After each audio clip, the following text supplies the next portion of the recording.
গত ২৬ জানুয়ারি ইরান যে ভিডিও প্রকাশ করেছে তা নিয়ে বৈশ্বিক সামরিক মহলে এখনও আলোচনা থামেনি।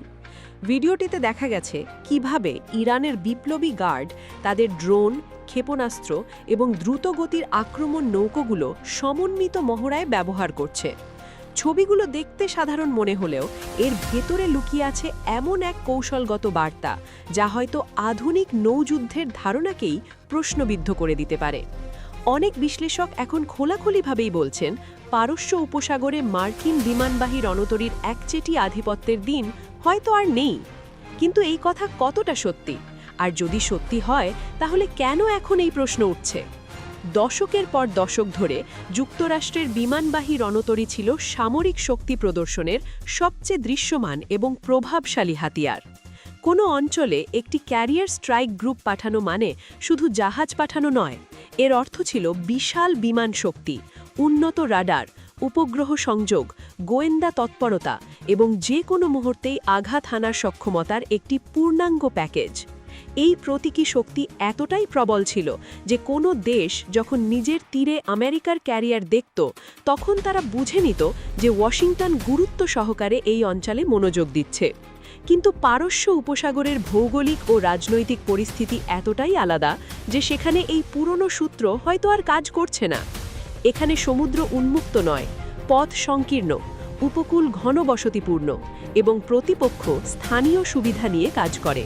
এই বাস্তবতাকে ইরান বহু বছর ধরে পর্যবেক্ষণ করছে এবং নিজেদের কৌশল সাজিয়েছে সেই অনুযায়ী। ইরানের সামরিক বাহিনী জানে তারা মার্কিন নৌবাহিনীর মতো বিশাল ফ্লিট নিয়ে খোলা সমুদ্রে যুদ্ধ করতে পারবে না। তাদের লক্ষ্য সেটি নয়, তাদের পুরো দর্শনটি ভিন্ন ধরনের।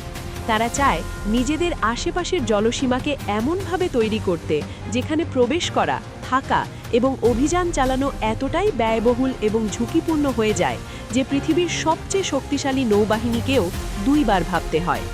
এই লক্ষ্য অর্জনে তারা গড়ে তুলেছে ড্রোন, উপকূল ভিত্তিক ক্ষেপণাস্ত্র ব্যাটারি, দ্রুতগতির ছোট আক্রমণ নৌকা, ইলেকট্রনিক জ্যামিং এবং বহুস্তরীয় হামলার এক জটিল নেটওয়ার্ক। এই নেটওয়ার্ক এখন আর শুধু কাগজে কলমে নেই। ২৬ জানুয়ারির মহড়ায় তারা দেখিয়ে দিয়েছে যে এটি বাস্তবে কিভাবে কাজ করতে পারে। এখানে সবচেয়ে গুরুত্বপূর্ণ বিষয় হল খরচের হিসাব। আধুনিক যুদ্ধের সবচেয়ে কঠিন চ্যালেঞ্জ এটি নয় যে প্রতিপক্ষ কতটা শক্তিশালী, বরং চ্যালেঞ্জ হল প্রতিটি হুমকি মোকাবেলা করতে কতটা খরচ হচ্ছে। ইরান যদি একটি সাধারণ মানের ড্রোন ব্যবহার করে যার নির্মাণ খরচ হয়তো কয়েক হাজার ডলার, তাহলে সেটি ঠেকাতে মার্কিন বাহিনীকে ব্যবহার করতে হতে পারে কয়েক লাখ ডলারের একটি ইন্টারসেপ্টর মিসাইল। এই অসম খরচের খেলাটাই ইরানের কৌশলের মূল ভিত্তি। তারা জানে দীর্ঘমেয়াদী সংঘাতে কে কতদিন এই ব্যয়ের চাপ সহ্য করতে পারবে সেটাই আসল পরীক্ষা। যদি ইরান প্রতিদিন কয়েক ডজন ড্রোন ছাড়তে থাকে এবং যুক্তরাষ্ট্র প্রতিটি ড্রোনের জন্য উচ্চ মূল্যের মিসাইল খরচ করে, তাহলে কিছুদিনের মধ্যেই প্রশ্ন উঠবে যে এই যুদ্ধে আসলে কে জিতছে। ইরানের কৌশলের আরেকটি গুরুত্বপূর্ণ দিক হল বহুমুখী আক্রমণের পরিকল্পনা। তারা একসাথে কয়েক ধরনের হুমকি তৈরি করতে পারে। প্রথম ধাপে হয়তো আসবে সস্তা আত্মঘাতী ড্রোনের ঝাঁক, যেগুলো প্রতিরক্ষা ব্যবস্থাকে সক্রিয় করতে বাধ্য করবে। দ্বিতীয় ধাপে আসতে পারে আরও উন্নত ড্রোন এবং নিচু দিয়ে উড়ে আসা ক্রুজ মিসাইল, যেগুলো রাডারে ধরা কঠিন। তৃতীয় ধাপে যুক্ত হতে পারে ব্যালিস্টিক মিসাইল এবং সমুদ্র থেকে আক্রমণকারী দ্রুতগতির নৌকা। এই সব ধরনের হুমকি একসাথে এলে প্রতিরক্ষাকারীর জন্য সিদ্ধান্ত নিতে অত্যন্ত কঠিন হয়ে যায়। কোনটি আসল হুমকি, কোনটি ডিকয়, কোনটিকে আগে থামাতে হবে, এই সব সিদ্ধান্ত মিলি সেকেন্ডে নিতে হয়। আর এখানেই ছোট ভুলও বড় বিপর্যয় ডেকে আনতে পারে। অবশ্য এখানে বলে রাখা দরকার যে মার্কিন বাহিনী কোনো সাধারণ প্রতিপক্ষ নয়। একটি বিমানবাহী রণতরী কখনোই একা থাকে না। তার চারপাশে থাকে অত্যাধুনিক ডেস্ট্রয়ার, ক্রুজার, সাপোর্ট জাহাজ এবং সাবমেরিন। আকাশে থাকে নজরদারি বিমান এবং ফাইটার জেট। এই পুরো নেটওয়ার্ক একসাথে কাজ করে এবং শত্রুর যে কোনো পদক্ষেপ আগেই ধরে ফেলার চেষ্টা করে। শুধু তাই নয়, মার্কিন বাহিনীর কাছে আছে প্রিএমটিভ স্ট্রাইকের ক্ষমতা, অর্থাৎ যুদ্ধ শুরুর আগেই তারা ইরানের drone launch site, command centre, radar station এবং ক্ষেপণাস্ত্র ব্যাটারিতে আঘাত হানতে পারে। এই সক্ষমতা এখনও মার্কিন শক্তির সবচেয়ে বড় দিক এবং একে উপেক্ষা করা হবে বোকামি। কিন্তু তারপরও সমস্যা থেকেই যায়। পারস্য উপসাগরের মতো জায়গায় মার্কিন বাহিনীর পুরনো শক্তি প্রয়োগ করা সহজ নয়। এখানকার জলসীমা সংকীর্ণ, উপকূল জনবহুল, বাণিজ্যিক জাহাজের চলাচল ঘন এবং শত্রু তীর ভিত্তিক সুবিধা ভোগ করে। হরমুজ প্রণালীর ভৌগোলিক বাস্তবতাই এমন যে এখানে বড় জাহাজ চালানো মানে নিজেকে একটি সীমিত জায়গায় রাখা, যেখানে প্রতিপক্ষ সহজেই নজর রাখতে পারে। ইরানের সুবিধা হলো তারা নিজেদের উপকূলের কাছাকাছি লড়বে, তাদের লজিস্টিক চাপ কম, পুনরায় আক্রমণের সময় কম এবং আঘাতের অবস্থান ছড়িয়ে রাখার সুযোগ বেশি।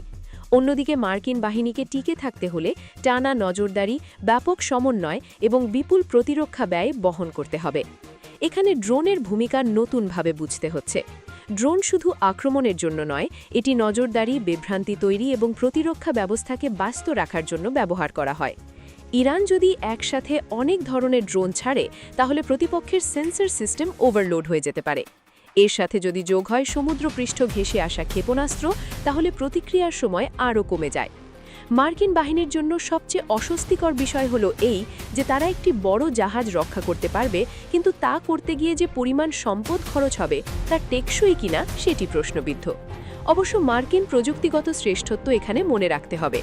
যুক্তরাষ্ট্রের কাছে আছে E-2D হকাই এইজেস কম্ব্যাট সিস্টেম, উন্নত radar network, data lake, electronic warfare এবং সাবমারিন ফ্লিট। ভবিষ্যতের জন্য তারা লেজার অস্ত্র এবং উন্নত কাউন্টার ড্রোন সিস্টেম নিয়েও কাজ করছে। কিন্তু সমস্যা হলো নতুন প্রযুক্তি যুদ্ধক্ষেত্রে কার্যকর হতে সময় নেয়। নোনা বাতাস, উত্তাপ, ধুলা, জ্যামিং এবং টানা অপারেশনে সেগুলোকে টিকতে হয়। ইরানের শক্তি হলো তারা এমন সিস্টেমে মনোযোগ দিয়েছে যা হয়তো খুব উন্নত নয়, কিন্তু সহজে তৈরি করা যায় এবং বারবার ব্যবহার করা যায়। আরেকটি বিষয় গুরুত্বপূর্ণ, তা হলো মনস্তাত্ত্বিক প্রভাব। বিমানবাহী রণতরী শুধু একটি সামরিক সম্পদ নয়, এটি একটি রাজনৈতিক প্রতীক। যদি এই প্রতীককে বারবার হুমকির মুখে ফেলা হয়, তাহলে তা শুধু রাজনৈতিক নয়, কূটনৈতিক সমীকরণও বদলে দেয়। ইরানের মূল বার্তা হলো তারা বিশ্বজুড়ে আমেরিকাকে পরাজিত করার স্বপ্ন দেখছে না, তারা শুধু নিজেদের এলাকায় এমন পরিবেশ তৈরি করতে চাইছে যেখানে মার্কিন উপস্থিতি আর নির্ভর থাকবে না। এই বার্তাটি তাদের কৌশলের মূল শক্তি। বাস্তব যুদ্ধে অবশ্য অনেক অনিশ্চয়তা থাকবে। মার্কিন সাবমারিন, ইসরায়েল এবং উপসাগরীয় মিত্রদের সহায়তা, উপগ্রহ নজরদারি, ক্যারিয়ারের এয়ারউইং এবং দীর্ঘমেয়াদী অভিযান চালানোর ক্ষমতা এখানে বড় ফ্যাক্টর। ইরানেরও সীমাবদ্ধতা আছে। তাদের যোগাযোগ ব্যবস্থা, কমান্ড সেন্টার এবং দীর্ঘমেয়াদী উচ্চ তীব্রতার যুদ্ধের টিকে থাকার ক্ষমতা সবই প্রশ্নবিদ্ধ। বাস্তব সংঘাত হলে তা একতরফা হবে না, কিন্তু এটিকে অবমূল্যায়ন করা ঠিক হবে না। এখন যা স্পষ্ট হচ্ছে তা হলো পারস্য উপসাগরের শক্তির পুরনো সংজ্ঞা হয়তো পাল্টে যাচ্ছে। বড় জাহাজ, বড় বাজেট আর বড় রাডার থাকলেই যে স্বস্তিতে থাকা যাবে না, সেই ধারণা ক্ষয়ে যাচ্ছে।